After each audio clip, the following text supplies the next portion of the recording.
Okay, so now that we've talked about some of the basics of long-term memory, we're going to talk a little bit about where long-term memory is located in the brain.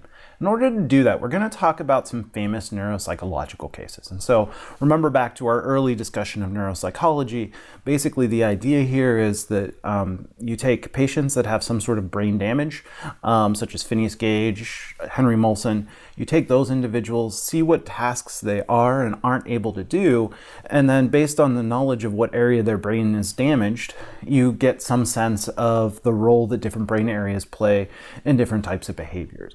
Now, one of the other things to keep in mind when we're talking about neuropsychology is the fact that this is a really easy, or at least easier, way to look at the connection between brain areas and behavior.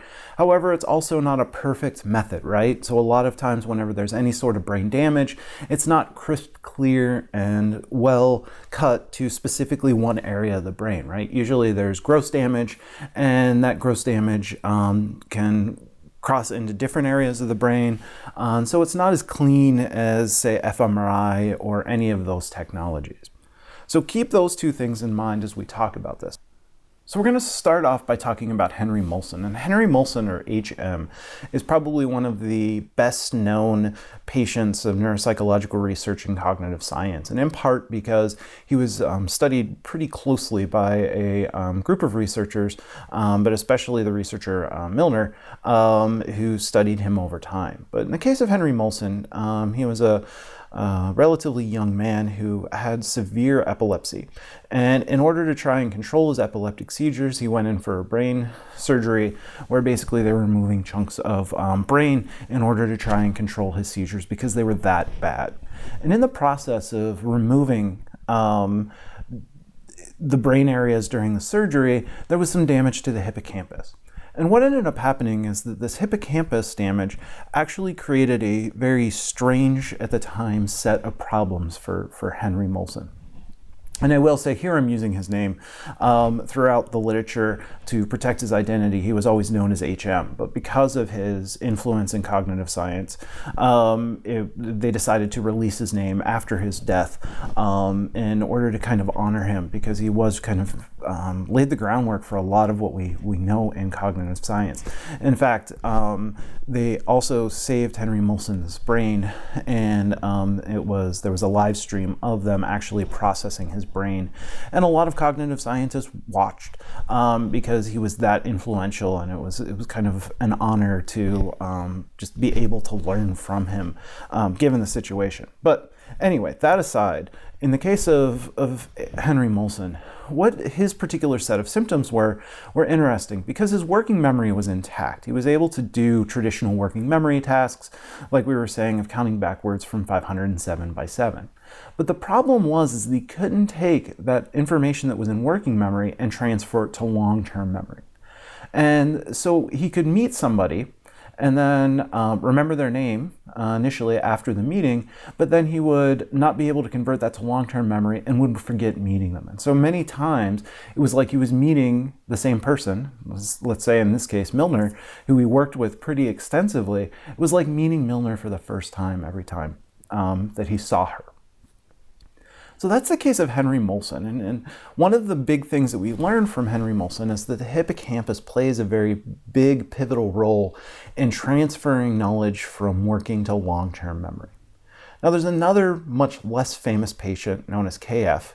And basically what happened in the case of KF was that there was a motorcycle accident, and it resulted in damage to the parietal lobe. And so what ended up happening was it was actually kind of the opposite set of symptoms from Henry Molson. KF was able to remember things in long-term memory. He would remember who he's met in the past, but there was a big problem with working memory. In fact, the working memory was so disrupted that the digit span that we practiced in this particular class was limited to 2 items.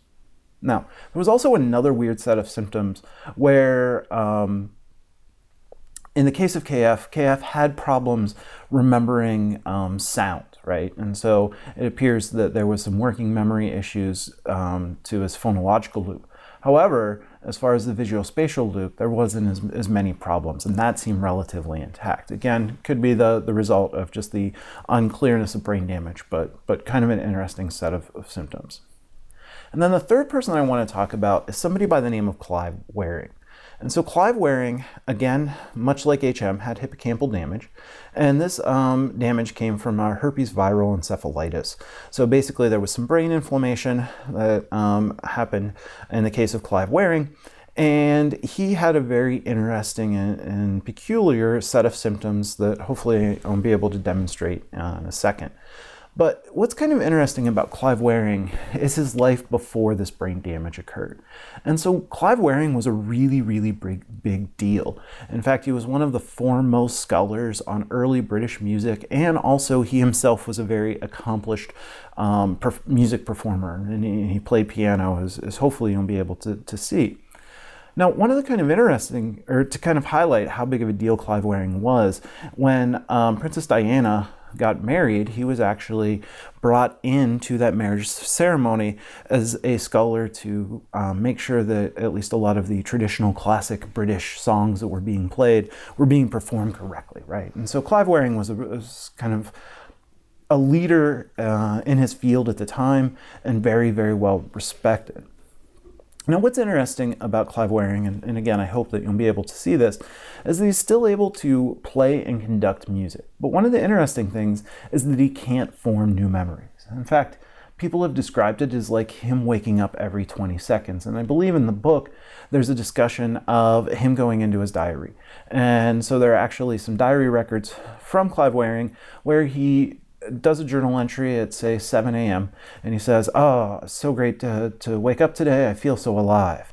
And then at 7:05, he'll go back to his diary and basically write something very, very similar, like he's just woken up at that moment. In fact, he forgets writing in his diary just a few minutes before. And if you look at his diary entries, this continues on, where it's like he forgot both that he put that information into his diary, but also it's like he's waking up again over and over. Now, this results because he also, like HM, which makes sense, same area of the brain's damage, can't transfer information from working memory to long-term memory. However, while it seems like his episodic memory is impaired, his semantic memory is actually intact, as evidenced by the fact that he can still play and conduct. A lot of the skills that he had before the brain damage, he's still able to have those skills. So what I'm going to try and do is either provide you with a web link to a video that covers Clive Waring, or I'm going to try to embed it within this video so you can see it and we can kind of see what his life looks like and come back and talk a little bit about that, because I think there are some interesting things, both from a cognitive science, but then also perspective, but then also just from generally trying to care for individuals that might have some form of brain damage.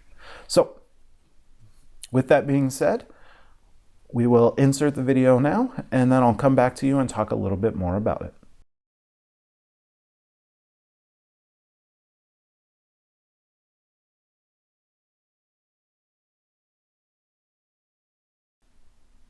So hopefully you found that video of Clive Waring helpful. There are kind of a few things that I want to point out, and I really like this video because it kind of demonstrates some of the issues that we've been talking about when we've been talking about Clive Waring. So one of the things I want to point out is at the beginning of the clip, you'll notice that he's still able to play music. So that ability, that implicit knowledge and muscle memory and whatnot is still intact. He's still able to do those things that he learned before the accident. And so that kind of highlights some of the issues that we've been talking as far as implicit memory. One of the things I find especially interesting, though, is his semantic memory, at least for things that occurred before the attack, is pretty intact. So in talking with his wife, one of the interesting things that he lets out is that he still has the knowledge and information about things like women's titles changing after they get married. And then another thing that's really interesting, at least from my perspective, is kind of a way that he deals with problems. So it's as though he knows that he has these memory impairments. And so him or his wife is prodding him to try and show, his inability to remember what it is that she just told him about. I believe it's her sister Adele's wedding, and in doing so, she kind of gives the cue that it's a party. And so one of the things I think is really interesting here is that he clearly has knowledge about events and reasons for why people might have a party. And so one of the things he throws out is, oh, well, it's a birthday party. And when you think about it, that's actually kind of an interesting adaptive mechanism, right? Where he's taking some of his semantic knowledge about the world and trying to apply it in a situation where he clearly doesn't remember what she just said, but this is a likely possibility for what might lead somebody to have a party. And so I think that was an interesting thing to notice, but then also to think about how sometimes when working with individuals that have memory issues or amnesia or kind of even bigger picture, that it's kind of interesting and also hard to tell exactly what their memory impairments are, because there are some of these adaptive mechanisms, like having semantic memory from before the accident, that allows them to potentially give the right answer even in a situation where they don't really have a memory for what somebody said, but are able to kind of suss out the context of what's being talked about and just by chance insert the right answer in that situation. And so I think that's an interesting thing for students to think about, but also kind of moving ahead in your lives and careers to think about whether this is a potential reason for why somebody might not seemingly have issues when there really are some issues there. Another thing that I want to point out that kind of shows his inability to form new, especially long-term memories, is the fact that he makes this argument that the doctors are incompetent and that he's never seen a doctor. And the video starts off by highlighting that it's the worst case of amnesia known. And Clive Waring has actually seen tons and tons of doctors and seen some of the best doctors in the field. And so it's kind of interesting where in that one statement, it's not a situation where he hasn't seen any doctors. That is not true. He's seen tons of doctors. But it's kind of interesting because it highlights that fact that, at least to him, he doesn't remember seeing those doctors. And so therefore, there's an incompetence when that's actually not true. So I wanted to just point that out for people too. And then the other thing that I want to talk about is kind of what happened at the end of the clip. And so a lot of times when I'm doing this in class, students will see his response to his wife when she comes back into the room. And I used to show a video that was a longer clip of this. This clip has been edited a bit.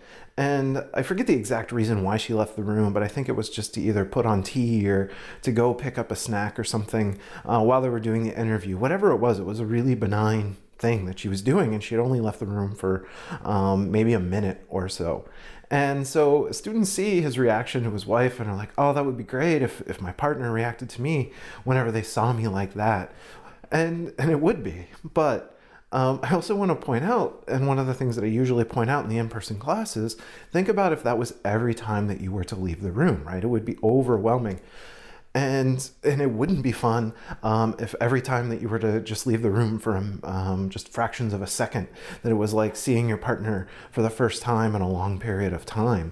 But then I also want you to kind of take that and think about, well, what does that mean for her life as far as taking care of Clive Waring, and really kind of think about what that would mean for her. And I have to give her credit. Her life must be very difficult just for the amount of care that she has to give to her husband, Clive. But those were just a few of the points that I wanted to hit on and highlight in the clip. And I think it's a good clip, and hopefully you agree.